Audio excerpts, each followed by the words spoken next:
Procurador, muito obrigado aqui pela presença aqui com a gente no Poder Expresso. Começo perguntando ao senhor, do ponto de vista de decisões do Supremo, da decisão dos tribunais, como aconteceu essas delações da Polícia Federal? Algo que a gente sabe, ao longo do tempo, o Ministério Público se posicionou contra essa possibilidade de delegados fecharem delação com eventuais réus, eventuais investigados ali no processo. Muito obrigado mais uma vez pela presença. Eu que agradeço, Leonardo. A gente tem que entender o que é a colaboração premiada, né? A colaboração premiada é um acordo que se faz com um investigado que detém informações sobre condutas criminosas e que não apenas confessa a sua participação, mas a partir das informações que traz, possibilita uma investigação maior, que amplie a capacidade do Estado de identificar os responsáveis por um crime ou o funcionamento de uma organização criminosa. Nessa linha, não por uma briga de poder ou qualquer coisa assim, o Ministério Público sempre se posicionou dizendo que era do Ministério Público a capacidade de, analisando as informações que o colaborador tivesse, entender se era o caso ou não de fazer acordo. E por que isso? Porque quem tem titularidade, o único que pode entrar com uma ação penal contra alguém no Brasil é o Ministério Público. Então, no final das contas, é o Ministério que vai entender que se aquele material todo que foi produzido é suficiente para fazer uma acusação contra determinadas pessoas e que vai basear a sua acusação naquelas provas e que estas provas terão que ser fortalecidas, ratificadas durante o processo onde o réu se defende. A participação da polícia, que é muito importante em toda a apuração dos crimes, ela vai até este momento, até o momento de levar ao público os dados para o início de uma ação penal.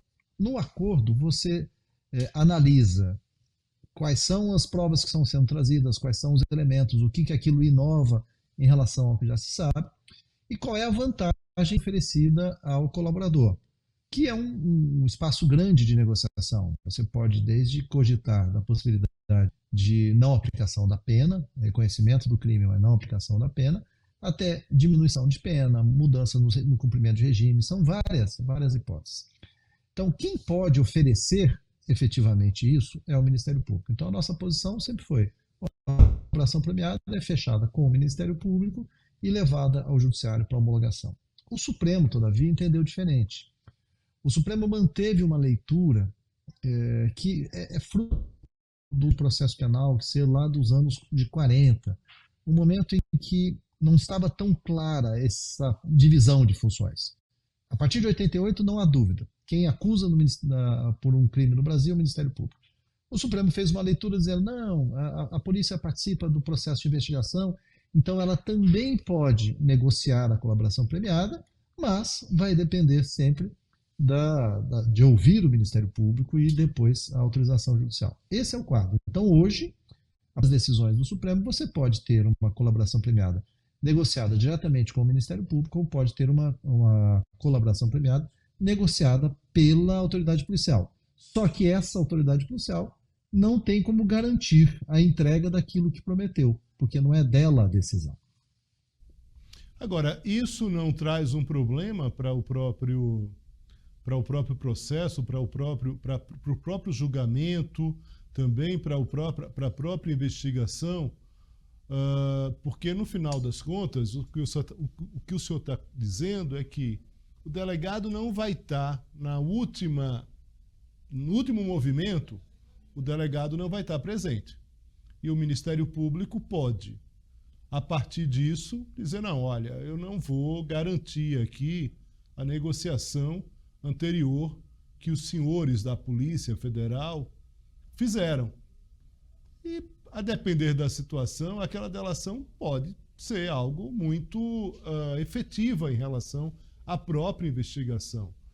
Essa polêmica e essa controvérsia em relação ao réu colaborador, ao delator,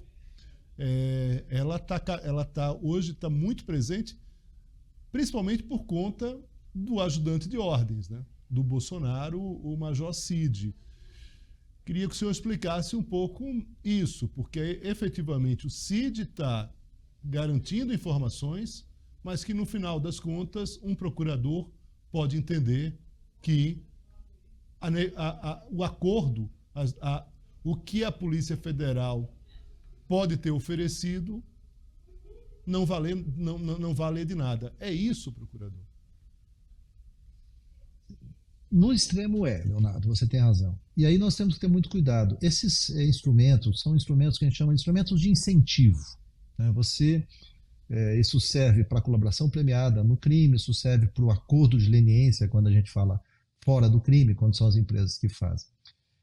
Esse sistema de incentivo, ele é chamado de incentivo por quê? Porque você leva ao réu a informação, olha, a sua situação é esta, você corre o risco de vir a ser condenado pelos crimes A, B e C, uma condenação de pena que pode variar de tanto a tanto, mas você espontaneamente, e é importante essa questão da espontaneidade, sempre foi uma premissa do Ministério Público, pode resolver colaborar. Se você resolver colaborar, você tem que demonstrar o que é que você sabe a mais, o que você tem a mais. Então, esse é um processo que envolve, acima de tudo, confiança no sistema. Nenhum sistema de incentivo à colaboração, ele resiste a situações de insegurança. Ou seja, se você tem um modelo em que o réu não se sente confortável, ele não tem certeza de que ele negociou vai ser cumprido, esse sistema não funciona. É mais ou menos como eu fechar o contrato com uma pessoa e estabelecer ali o custo de algo. Eu vou comprar um carro que vai me custar tanto e vou pagar em tantas prestações. Um exemplo bem bobo. E na hora de fechar o negócio, aí chega alguém, mas peraí, quem negociou com você não era o gerente, ele não tinha alçada para negociar isso, então o preço é maior e o número de prestações é menores. Isso pode ter sido essencial na minha vontade, no que eu negociei. Por isso que qualquer insegurança, qualquer incerteza num processo de colaboração premiada, num sistema de incentivos, é prejudicial ao próprio modelo. Assim, as pessoas não vão querer fazer colaboração premiada. E em casos concretos, isso pode ser realmente muito ruim, porque eu aceito a aposta, vou para a colaboração, levo as informações, mas lá na frente um membro do Ministério Público, de forma fundamentada, é bom deixar isso claro, não é um capricho, vai dizer, olha, mas essa informação aqui eu já tinha. Esses dados que foram trazidos não inovaram em nada. Ou esses dados que foram trazidos, eles não conseguem ser confirmados. A gente usa uma expressão técnica que é corroborados. A colaboração premiada em si não é prova, ela é um instrumento para obter a prova, para melhorar a investigação. Então alguém fala, olha, no dia tal aconteceu tal coisa. Tá bom, como é que eu provo isso? Como é que eu confirmo que no dia tal aquelas pessoas se encontraram, que elas estavam naquele local, que praticaram aquele ato? Eu tenho que ter um conjunto de elementos. E na hora da atuação do Ministério Público, pode o membro do Ministério Público que estiver cuidando falar, olha, você não trouxe as provas. Todas as suas afirmações aqui são muito interessantes, mas elas não têm elementos de corroboração, você não tem como comprovar isso. E se não tem como comprovar isso, ou se de outro lado eu já tinha essas informações, elas não inovaram em nada, e essa é uma outra característica da colaboração premiada, não é confissão. Confissão é uma coisa. A colaboração premiada é um passo além, é você trazer informações adicionais que permitam ter uma vantagem, digamos assim, para os dois lados. O Estado fica melhor posicionado na investigação e o colaborador fica numa situação um pouco mais confortável. Eu ia ter uma pena de 10, vou receber uma pena de 6, um exemplo aleatório.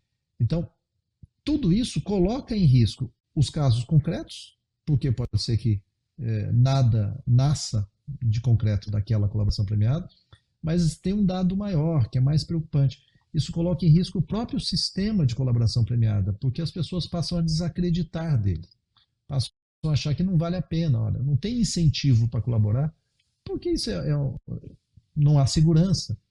Por isso que se tenta diminuir isso hoje, numa tentativa de arremedo. Ok, a Polícia Federal ou a Polícia Civil, seja quem for, negociou, tá, houve o Ministério Público antes, o Ministério Público tem que realmente concordar, porque ele não é obrigado, na hora de fazer a ação penal, já que o acordo não foi dele, a cumprir aquilo que ele não prometeu. E isso acho que todo mundo consegue entender claramente. Assim, eu como instituição, me comprometo com aquilo que eu ofereço. Se eu não ofereci, se algo foi oferecido à minha revelia, e se sou eu que acuso, eu não estou preso àqueles elementos. Isso tudo faz muito mal para o sistema, Leonardo. Esse que é o ponto central. E insisto, não é disputa de espaço, não é disputa de poder. Nós temos um mecanismo que funcione e que entregue à população, entregue à sociedade um resultado útil. O que o senhor está dizendo é que o Supremo pode ter errado nessa decisão em relação a garantir essa colaboração da Polícia Federal? Porque eu imagino que o Supremo, ao ter tomado essa decisão, ele não estava esperando esse cenário que o senhor está considerando aí. Ou, inclusive, do ponto de vista da insegurança jurídica. Eu acho que sim. Veja, a gente costuma dizer que ao Supremo foi reservado o direito de errar por último. O que não é uma crítica pessoal a ninguém, é simplesmente dizer que o sistema funciona assim. O Supremo falou, é essa a regra. Mas me parece que o Supremo, quando decidiu isso, e isso é uma das coisas boas da jurisprudência, de você poder evoluir, falar, olha, não, de fato a situação mudou, a situação não foi bem contemplada. O Supremo considerou um contexto que era um contexto tradicional no Brasil, em que a atuação das autoridades policiais era maior. Então, ele falou, não, são os policiais em contato direto com o colaborador, ele, campo investigando, eles têm capacidade de identificar se aqueles elementos são úteis ou não. Eu não retiro essa possibilidade. Os policiais, de um modo geral, preparados e conseguem enxergar, mas são olhares diferentes. O meu olhar de membro do Ministério Público é um, o olhar do investigador é outro. Por quê? Porque sou eu, no final das contas, eu, Ministério Público, que sou obrigado a lidar com aquelas provas no segundo momento, no momento em que o réu tem um advogado, o réu também tem um advogado da colaboração premiada, mas os réus que não são colaboradores virão para manifestar a sua prova. Essa prova aqui não existe. E aí eu estarei preparado para lidar com esses dados a partir da minha experiência. E aí eu posso identificar, essas provas são frágeis, eu não consigo fazer nada com isso. Não há motivo. Então, é exatamente isso. Eu acho que o Supremo não levou em consideração de forma completa um contexto do que nós chamamos de sistema acusatório. O sistema acusatório faz com que se divida as funções. Polícia investiga, Ministério Público acusa, o juiz coordena o processo e decide. Essa divisão de funções ela é básica em todo modelo de processo penal e nós temos que reservar as funções a quem as tem. Então, acho que o Supremo tem diante de si, em algum momento, a necessidade de enfrentar a sua própria decisão e falar, de fato, a decisão não foi a melhor e assim por diante. E nós temos casos concretos hoje de demonstração de acordos que foram, na maior boa-fé, feitos na fase policial e que depois se mostraram desnecessários, inúteis ou incompletos. O senhor pode citar algum exemplo? Houve uma manifestação do Ministério Público. Leonardo, eu vou citar um exemplo de uma delação, de um acordo de colaboração feita por Sérgio Cabral com a Polícia Federal e que depois o próprio Supremo falou, olha, ele não trouxe nenhum dado concreto. Tá? Para ficar num exemplo específico de um caso agora, já ocorrido, já encerrado, para não falarmos de alguma coisa em andamento. Agora, procurador, para encerrar, o senhor falou que o Supremo, em determinado momento, vai ter que se ater de novo, vai ter que voltar a esse assunto. Do ponto de vista desse movimento dos senhores, há alguma chance de uma outra ação no Supremo para que isso possa ser revisto? E a segunda pergunta aqui para a gente encerrar de fato é, esse número de 53 delações de 2017 até agora, considerando que no mês uma superintendência de um estado menos populoso acaba tendo o número de inquéritos e todas as investigações, mais ou menos esse número de delações. Ou seja, esse número de 53 é um número que o surpreende, é um número baixo na avaliação do senhor? Como é que o senhor analisa esse dado? Leonardo, a colaboração premiada ela não é uma coisa para ser corriqueira. Então, assim, a gente tem que trabalhar com a ideia de que sim, ela será um número sempre muito menor do que o número de investigações em andamento. Em casos mais complexos, em casos que envolvam o maior número de pessoas, em que você está ampliando. Então, assim, o número em si, ele não me diz muita coisa, ele talvez esteja dentro da realidade. E certamente uma parte desse número foi afetado por toda a desconfiança que se abateu sobre o sistema de compra premiada, sobre qual é a efetiva utilidade da colaboração premiada. A insegurança sobre isso fez com que houvesse um passo atrás dos réus, dos próprios advogados, dizendo, olha, como isso é muito inseguro, como a gente não sabe como é que isso vai chegar lá no final, se isso vai ter eficácia mesmo, é melhor não fazer o acordo. Então, assim, o número em si surpreende, tá? Eu não sei o quanto ele é real na nossa experiência. Há uma tendência assim, de que os números não é um instituto para ser usado em todo e qualquer caso, ele é para ser usado em casos bem concretos. Mas mais do que o número, o que me preocupa hoje é que nós tenhamos segurança e que possamos ter um sistema de incentivo que seja percebido tanto pelos investigados quanto pela sociedade como algo seguro. Seguro no sentido de, olha, quando o acordo é feito, ele é feito com responsabilidade e é cumprido pelo Estado brasileiro. E isso implica que as instituições conversem cada vez mais, que cada um esteja dentro da sua atribuição e que essa atribuição seja exercida com bastante cuidado. O senhor imagina que possa ter algum contraponto em relação à decisão do Supremo que de algum ator externo ou o próprio Supremo tem que se debruçar sobre esse tema a partir da própria percepção do Supremo? Veja, nós poderíamos, em tese, você pode ter uma decisão legislativa. Em tese, o Congresso Nacional pode vir e alterar as regras da colaboração premiada e dizer, não, somente o Ministério Público poderá deixar isso expresso na lei. Não vejo, ser muito honesto, nenhum movimento no âmbito legislativo de uma proposta dessa. Essa é uma discussão que o Legislativo não tem travado. O Supremo, por sua vez, dificilmente fará essa discussão dentro daqueles processos que nós chamamos de processo de controle concentrado, que são processos em que você decide constitucionalidade ou desenhos de lei abstrato, sem trabalhar de um caso concreto. Me parece o mais provável, Leonardo, é que a gente tenha essa discussão em algum momento em processos concretos, processos que cheguem ao Supremo Tribunal Federal e que essa discussão seja travada e o próprio Supremo ou reformule a sua decisão ou a reafirme, firme a decisão com alterações, dizendo, não, ok, a polícia pode fazer, desde o início, o membro do Ministério Público tenha participado e somente poderá ser feito sem o membro do Ministério Público também assinar. Estou criando hipóteses, eu não posso criar cenários, claro, mas para que o telespectador possa entender. Do ponto de vista concreto, o Supremo pode fazer em casos concretos e uma alteração legislativa poderia fazer essa mudança para deixar isso claro. Procurador, muito obrigado aqui pela presença, pela gentileza, pelo seu tempo. Um forte abraço, bom trabalho. Eu que agradeço, um abraço. Estamos aqui com Willy Ralph, que é perito criminal federal, também representa a Associação dos Peritos Criminais Federais, ligados à Polícia Federal, evidentemente, né? Dentro do corpo da Polícia Federal. A gente também queria uma avaliação, Willy, a partir da visão dos peritos, sobre essa disputa, que é uma disputa importante em relação a essas delações, mas a gente também sabe que tem uma guerra de classes, uma guerra de categorias, pelo poder da própria investigação.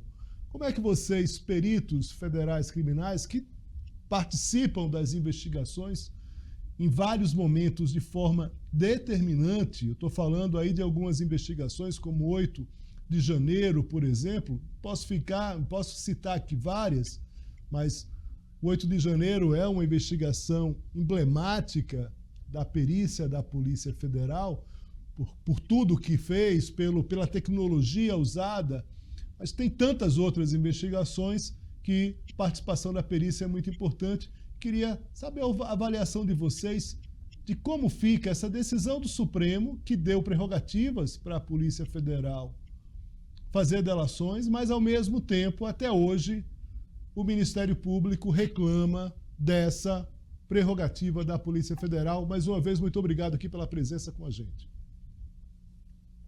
Muito obrigado, Leonardo. Nós que agradecemos. Pois é, o Instituto da Delação é um instituto muito importante, que é aquela assim, oportuniza o réu a apresentar provas que os investigadores às vezes não alcançam, quer seja a investigação conduzida pela polícia ou a conduzida até o Ministério Público. E como bem agora você disse, o STF não tem se eximido de se manifestar, e recentemente, em 3 ADIs, o ministro Edson Fachin, em seu voto, deu capacidade ao Ministério Público de investigar e reiterou, e nesse mesmo voto ele reiterou a importância da perícia também participar disso e também poder trabalhar para o Ministério Público de forma plena, autônoma, independente, com autonomia técnica funcional. Então, e assim, quando a pessoa, o réu, em sede de delação premiada, me apresenta uma prova, obviamente ele tem a obrigação de provar que aquela prova tem realmente certeza de que é verdadeira, mas quem vai confirmar isso?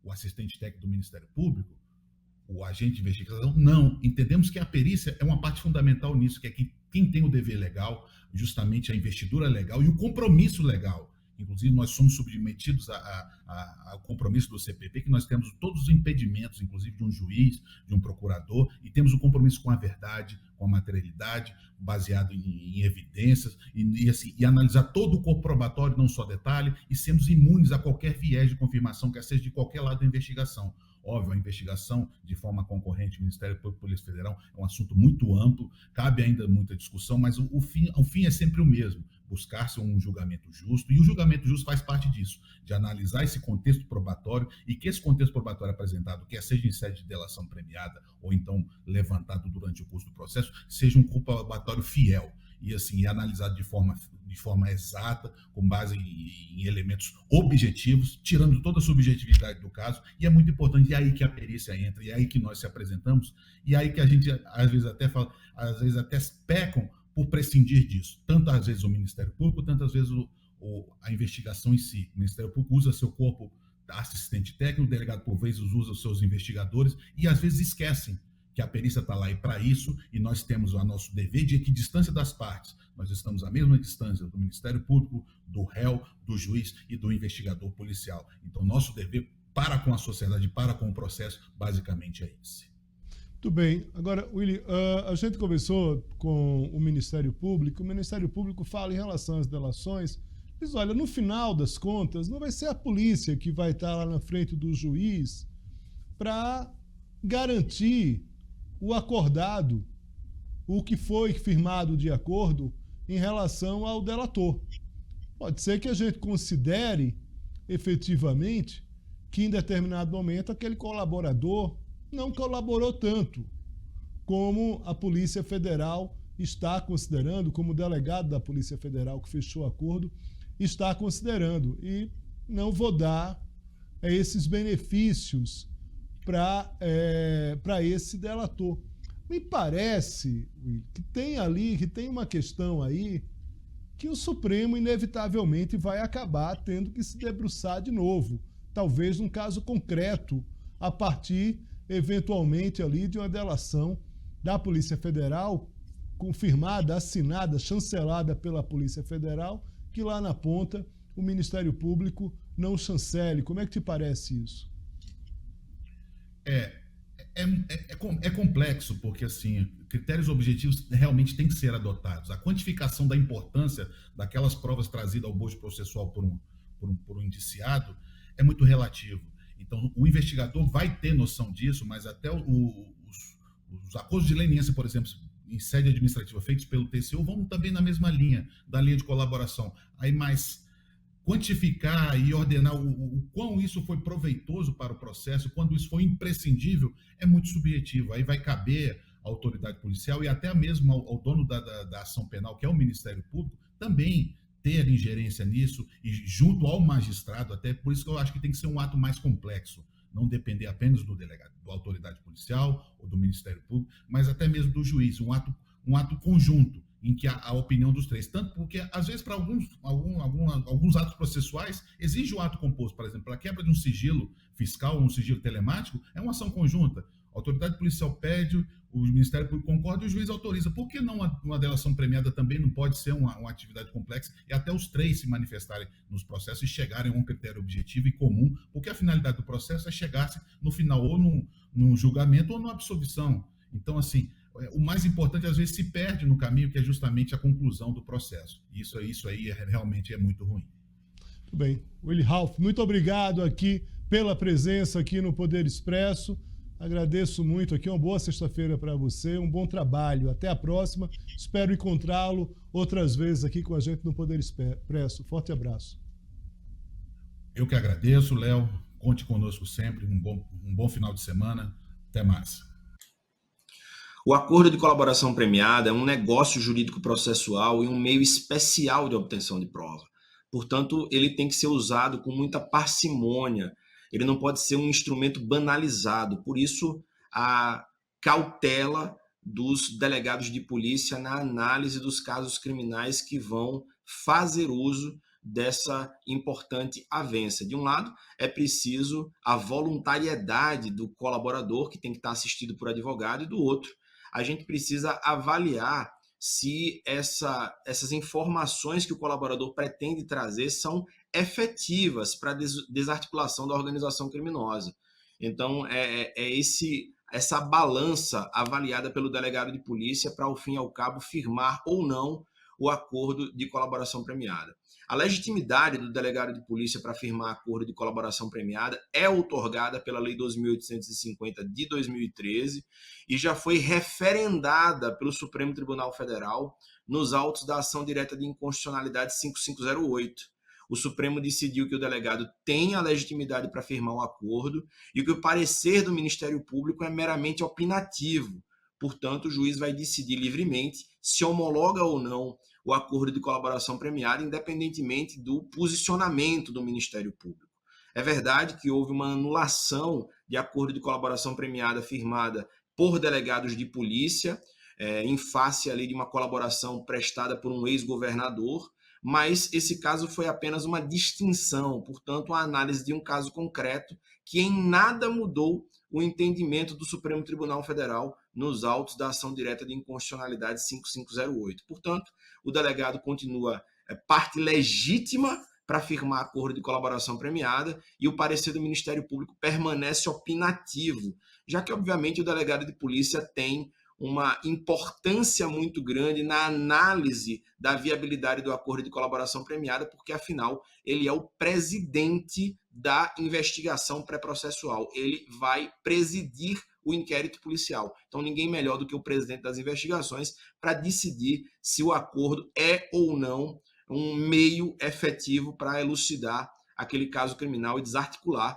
a organização criminosa investigada. Por óbvio, qualquer tentativa de minimizar ou de mitigar a atuação do delegado de polícia no âmbito da colaboração premiada pode significar um duro golpe nas ferramentas estatais para enfrentamento da criminalidade organizada, principalmente do enfrentamento à corrupção.